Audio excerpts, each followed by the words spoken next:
we know, and Australia knows, that in order for the member for Wentworth to blast the Prime Minister from his seat, he has to sell out whatever views he had on climate change. Malcolm Turnbull has been elected with a 10-vote margin, the new leader of the Liberal Party. He will become the new Prime Minister of Australia.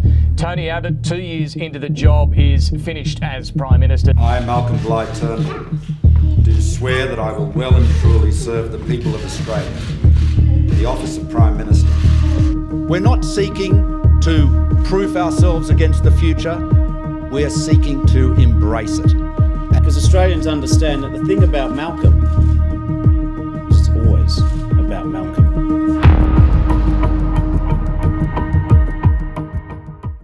How a nation is formed shapes its destiny, and how a government is formed determines how long it will survive. Malcolm Turnbull had a very short amount of time to prove that he could govern effectively. If not, he would be on the chopping board just like his predecessor. Malcolm Turnbull's first order of business as Prime Minister was to pass the Australian Building Construction Commission, or the ABCC for short, a John Howard-era bill that will weaken workers' rights and limit the power of unions on construction sites. The bill passed the House, but faced heavy opposition in the Senate when Labour and the Greens held the balance of power. For some reason, Malcolm Turnbull decided to use his limited political capital on this singular piece of legislation. He called a double dissolution election to vacate both the House of Representatives and the Senate, in hopes that he will be returned with a friendlier Senate. However, the gamble backfired very badly, with Turnbull losing 14 seats in the House of Representatives and 3 seats in the Senate. This meant that Turnbull had to work with the crossbench to get his legislation passed.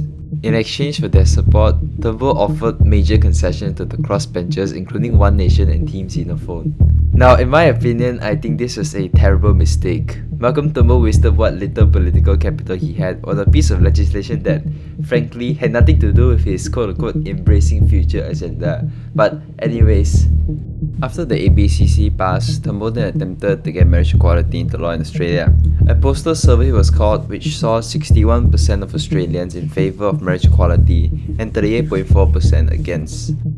Parliament then held a vote which passed overwhelmingly in December of 2017. Finally, the Turnbull government had seen some success, but not for long. In February of 2018, news broke that his Deputy Prime Minister Barnaby Joyce had an extramarital affair with a staffer.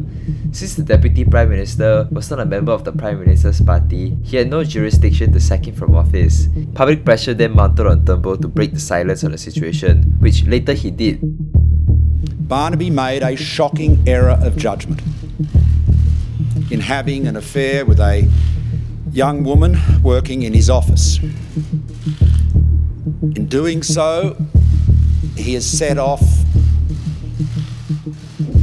a world of woe for those women and appalled all of us. Public humiliation of the Deputy Prime Minister by the Prime Minister was perceived as a grave betrayal by the Nationals, who were in coalition with the Liberal Party. Slowly, many people in Turnbull's own government wanted him gone. The right wing had already been plotting to bring him down ever since he himself deposed Tony Abbott, and now the Nationals weren't going to do him any favours by protecting him. And just before you thought things could have gotten better, things got worse for Turnbull. He tied public confidence of his prime ministership into a by-election in Queensland, which the Liberals were favoured to win. The gamble backfired massively again, with the Labour candidate Susan Lamb winning re-election with a 4.5% swing. The results also indicated that a large chunk of the right-wing vote had moved to One Nation, signalling Turnbull had lost the right-wing vote. The final issue that would break the camel's back was climate change. The Turnbull government had proposed the National Energy Guarantee. As a staunch supporter of climate change himself, Malcolm Turnbull used this proposal to try and save his administration. He argued the National Energy Guarantee would lower electricity costs and invest in energy infrastructure by forcing electrical companies to guarantee emission reduction targets. Should these companies violate said guarantees, their licenses could be revoked. Some in his party weren't big fans of the legislation, and some of them made it very clear. Well, Tony said on more than one occasion that if I didn't do as he asked, he would be very fucking difficult, was I think exactly what he said. Abbott was turned up. He was very belligerent. He said the neg was a crock of shit. So Malcolm was presenting on the neg. And Tony cut him off and said, look, this is just merchant banker gobbledygook. And that caused a bit of a ruckus. And Malcolm said, Tony, please don't cut me off. If you just let me finish my sentence. Tony from the back room says, well, Malcolm, you should let me finish my Prime Ministership. Yes, politics is personal. I've always believed that if you want to be an assassin, you've got to be prepared to have blood on your hands. And that's why I took the view that I should move quickly and flush Dutton out. Amidst all this, Turnbull could sense that his enemies within the party were mounting a rebellion, especially after that public spat with Tony.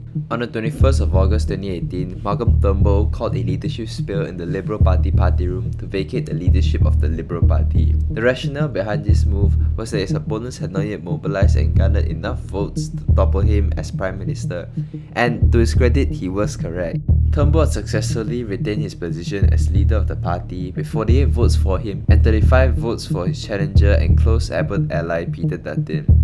From the outside, it looks like Turnbull had survived a leadership ambush, but in reality, it made no real difference in the end. Within just 2 days, Peter Dutton announced he would challenge Turnbull again for the leadership.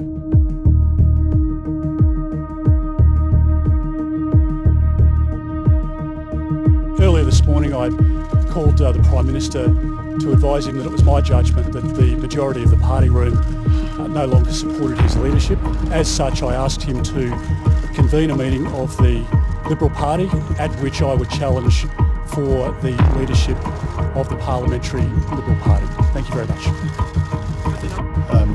It's with great sadness and a heavy heart that we went to see the Prime Minister yesterday afternoon to advise him that in our judgment he no longer enjoyed the support of a majority of members in the Liberal Party party room, and that it was in the best interest of the Liberal Party for the Prime Minister to help manage an orderly transition to a new leader. I too supported the Prime Minister in the ballot on Tuesday. But what has become apparent is that a majority of party room colleagues believe that there should be a transition. Australians will be rightly appalled by what they're witnessing in their nation's parliament today and in the course of this week. So I now await a letter with the signatures of a majority of the party room. If I receive 43. If I receive that, then I will convene a new party room meeting. Has Malcolm Turnbull resigned? Malcolm Turnbull called the spill for the positions. Did he make a speech? And as that was successfully carried, then the spill motion occurred, which is the due process.